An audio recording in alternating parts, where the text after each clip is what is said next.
Hey everybody, welcome back to where we do deep dives into the New Testament line by line, trying to see if we can figure out if there are any nuggets that we can take with us in our day-to-day life to live better, if possible. We think it's important to study all religious texts to find out the histories of beliefs so that we can incorporate what we deem important individually. And if you have a curiosity about going line by line into the New Testament, then you're in the right spot. And if asking questions does not offend you, then you're definitely in the right spot. Previously, we were in this section, these little bite-sized chunks of Jesus was healing Roman soldiers' son, and now just instantly from that, we are brought into the home of Peter. Just walks right into it. Don't even know who Peter is. Just walk right into his house. And this is in Matthew chapter 8, verse 14. And it says that in verse 14 and then verse 16 of chapter 8 of Matthew, that upon Jesus walking in, he sees Peter's mom running fever. She's sick. So he touched her, and then instantly she was healed, and then they went on to do some ministering. So who were they ministering to? I don't know. I was twisting my tongue there. That's interesting. But then it goes on to say in chapter 8, verse 16, that Jesus cast out demons with a word. Not with, phrases or not with just a word. He cast out demons. What was the word? It doesn't explain it at all.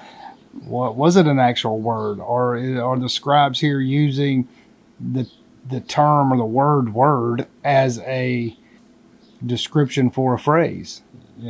Because of a translation problem? I don't know. It doesn't say. So, and I go on because typically we ask just a few questions so we can kind of digest what we've learned. And I'm still baffled by these miracles that are mentioned, because these same miracles are reportedly done by the Flavian emperor.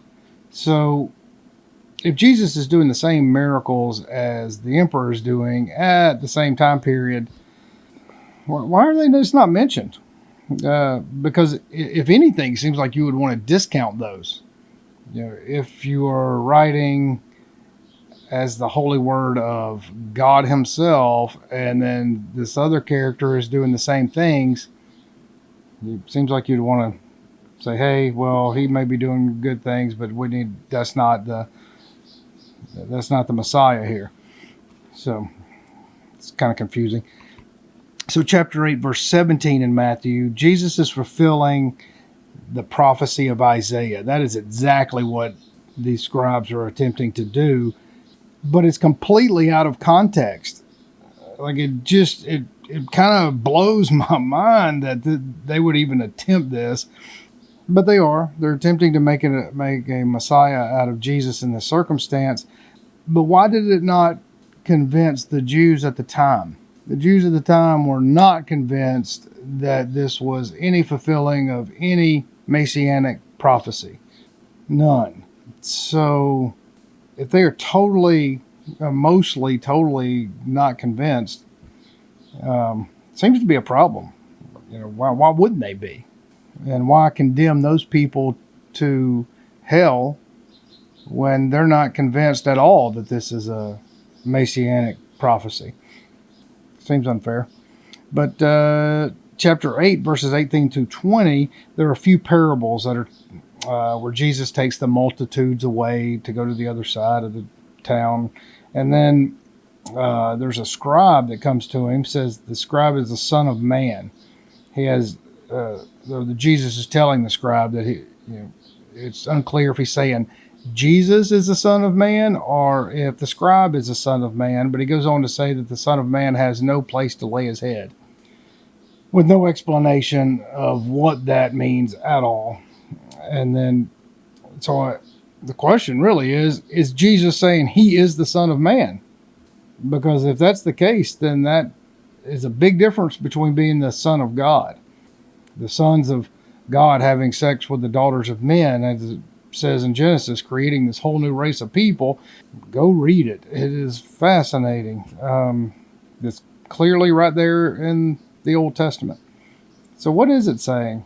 Yeah, I just don't understand what they're getting at. And being the Word of God, as they say, why not be really clear with what you're trying to communicate? Because is there another hidden message that just don't communicate real well? I don't think so. I think that the infinite, the source of all things, would want us to communicate the best way possible. And if you are the infinite, then you certainly know how to communicate well and disseminate your message clearly. So there's no ambiguity, no mistakes. So anyway, that is it for now. Let's just take that and digest that for a little while. And if you like topics that are outside of the three main religious texts, and touches on it some, but go to the mysticsoftexas.com or our other YouTube channel, Mystics of Texas. We go into topics every Sunday and often during the week where we explore the tools that the infinite has given us that we know for certain. And those are different mental and spiritual tools and practices that we can use in our daily life to reduce anxiety, to enhance the relationships between each other, to grow spiritually in very meaningful ways, to meditate and communicate with the divine the best way we know how. If that's appealing to you, then please go check us out, and we'll see you on the next one.